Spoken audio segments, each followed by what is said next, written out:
Hello everyone, welcome to easy academic solution. তো আশা করছি তোমরা সবাই অনেক বেশি ভালো আছো। তো আজকের এই ভিডিওতে আমরা মূলত আলাপ করবো তোমরা যারা ষষ্ঠ শ্রেণী বা ক্লাস 6 এর শিক্ষার্থী আছো, তোমাদের যে দ্বিতীয় অধ্যায়টা ছিল সেই দ্বিতীয় অধ্যায় অনুসারে 2.1 কিন্তু আমরা সলভ করা শুরু করেছিলাম। তো গত ক্লাসে আমরা তোমাদের 1 এবং 2 নম্বরে সলভ দিয়েছিলাম। তো আজকে আমরা কি করবো, তোমাদের যে 3 নাম্বারটা আছে 3 নম্বরে সলভ দেওয়ার চেষ্টা করবো। তো তোমরা যারা নতুন আছো এবং এখন যাই চ্যানেলটিকে সাবস্ক্রাইব করে দ্রুত সাবস্ক্রাইব করে নেবে। তো দেখো এখানে তোমার কি করতে হবে, নিচের সমতুল অনুপাতগুলোর খালি ঘর পূরণ করতে হবে। তো এখানে কি দেখো কি আছে 2:3। তো এখানে 8 এর সাথে তোমার কত গুণ করতে হবে সেটা বের করতে হবে, ঠিক আছে। তো এখানে দেখো, এখানে 2 এর কত গুণ 8, 2 এর 4 গুণ 8। তো 3 এর 4 গুণ করলে কত হবে, 3 গুণ 4 কত হবে, 3 গুণ 4 করলে হবে 12, ঠিক আছে। এখানে আমাদের 12 বসবে অ্যান্সার। এই যে দেখো এখানে আমাদের দেয়া আছে একটা, এই যে ক নম্বরের অ্যান্সার, যে ধরো এই যে 2/3 ছিল এখানে, তাহলে এখানে 8 ভাগ আমাদের কত হবে, 8 ভাগ খালি ঘর হবে, তাই না। তো এখন যদি আমরা কি করি, যে খালি ঘরগুলো যদি চেঞ্জ করি, তো দেখো যে এখানে আমরা করছি ধরো 2/3, এইভাবে কত হবে, যে এই যে এই লাইনটা আমি এখানে করছি 8 ভাগ খালি ঘর। তো আমরা যদি কি করি, এগুলো গুণ করি, ধরো এটার সাথে এটা গুণ হবে, এটার সাথে এটা গুণ হবে, ঠিক আছে। তার মানে কি কত হবে, 2 গুণ খালি ঘর, 2 গুণ খালি ঘর, আর এইদিকে কত হবে 3 গুণ 8 অর্থাৎ 24, 3 8 24 হয়ে যাবে এইদিকে, ঠিক আছে।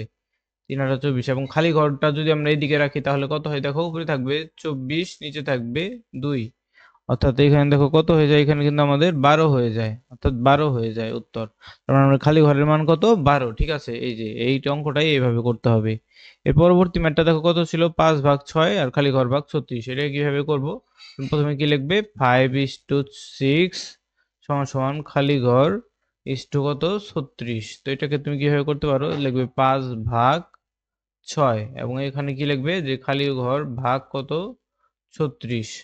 তো এখন যদি কি করো, তোমার যদি খালি ঘরটার যদি মান বের করতে চাও, এটা কিভাবে করতে হবে, এখানে লিখবে 5/6, এটা ভাগ আকারে ছিল, এই পাশে আসলে এটা গুণ আকারে হয়ে যাবে, অর্থাৎ গুণ 36। তার মানে এখানে 6 কে 6, 6 6 36, 5 6 কত হবে 30, খালি ঘরের মান হবে 30। এই যে এইভাবে এটা করা হয়েছে, ঠিক আছে। দেখতে পাচ্ছ, আর গুণ করে, অর্থাৎ 5 এর সাথে 36 গুণ, খালি ঘরের সাথে 6 গুণ।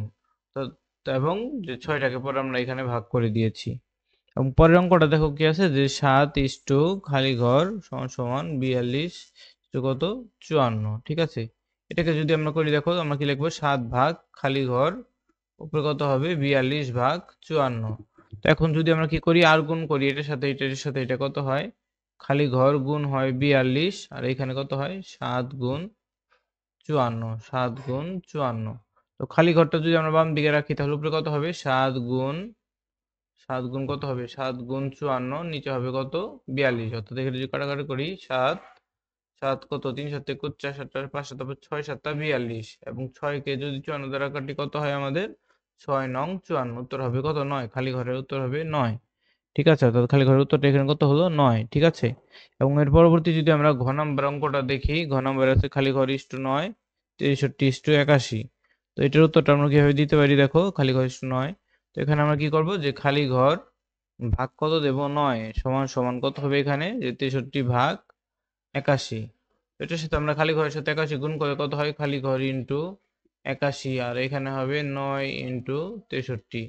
এবং খালি ঘরের মান দেখো, এখানে যদি বাম দিকে রাখি তাহলে এখানে থাকবে 9 গুণ 63, আর এইদিকে থাকবে কত 81।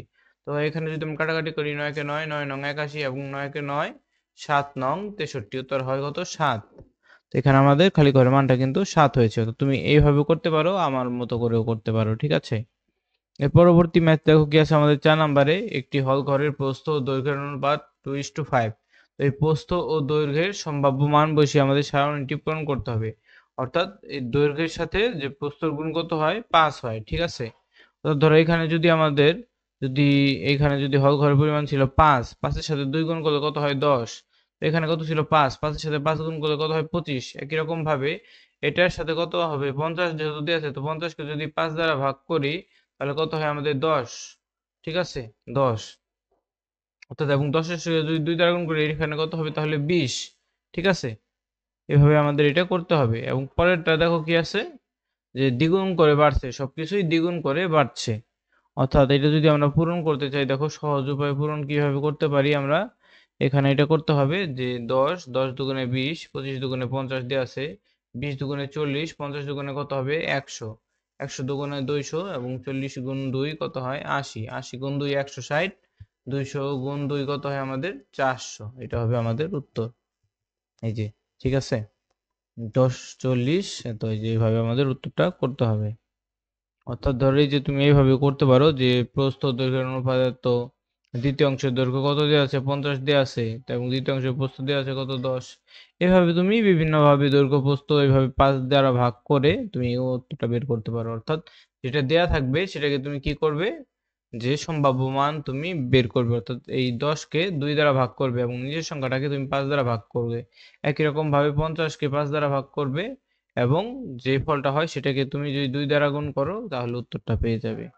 এগুলো জাস্ট করে রাখবে, এটাও তো ইম্পর্টেন্ট না। এরপরে আমরা কি তোমাদের যে বাকি যে অঙ্কগুলো আছে 5 6 7 8 9 10 11 12, এই অঙ্কগুলো কি করব আমরা ধীরে ধীরে তোমাদেরকে আগামী ক্লাসে দেখানোর চেষ্টা করব। এবং নিচে দেখো যে নিচে যে বিভিন্ন কি আছে অনুপাত আছে, নিচে যে সমতল অনুপাতগুলোকে চিহ্নিত করো। এই 5 নাম্বারটাও তোমাদের আমি সলভ দেওয়ার চেষ্টা করব এখন। তো দেখি 5 নাম্বারটা কিভাবে সলভ করতে হবে। আমাদের প্রথমে কি ছিল যে 12:18।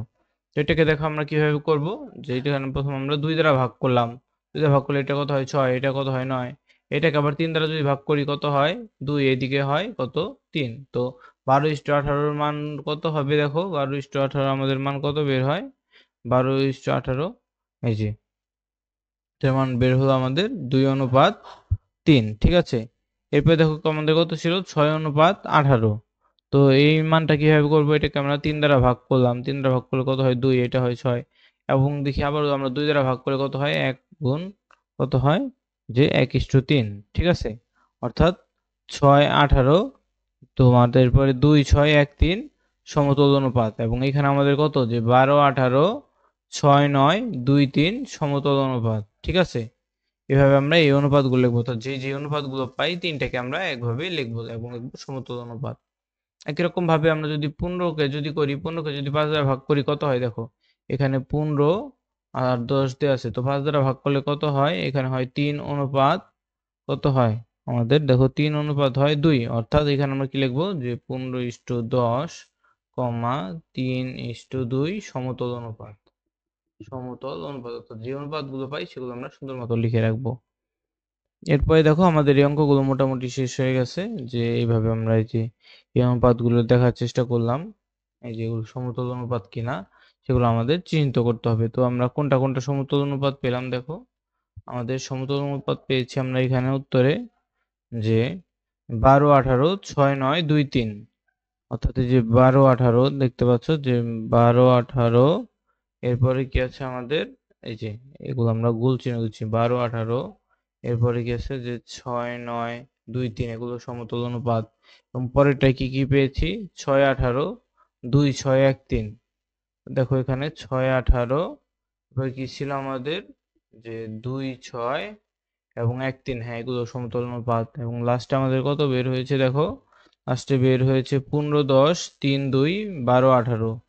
তো দেখো 15 10 15 10 3 2 12 18, এগুলো আমাদের সমতল অনুপাত। তো 5 নাম্বারটাও বুঝতে পেরেছো, এই সবগুলোই কিন্তু সমতল অনুপাত। তো আজকে এ পর্যন্তই থাকবে। তো পরবর্তী ক্লাসে আমরা যে 6 নাম্বারটাতে আছে 6 নাম্বারটা থেকে করা শুরু করব। তো সবাইকে ধন্যবাদ জানিয়ে আজকে আমরা এখানেই শেষ করছি।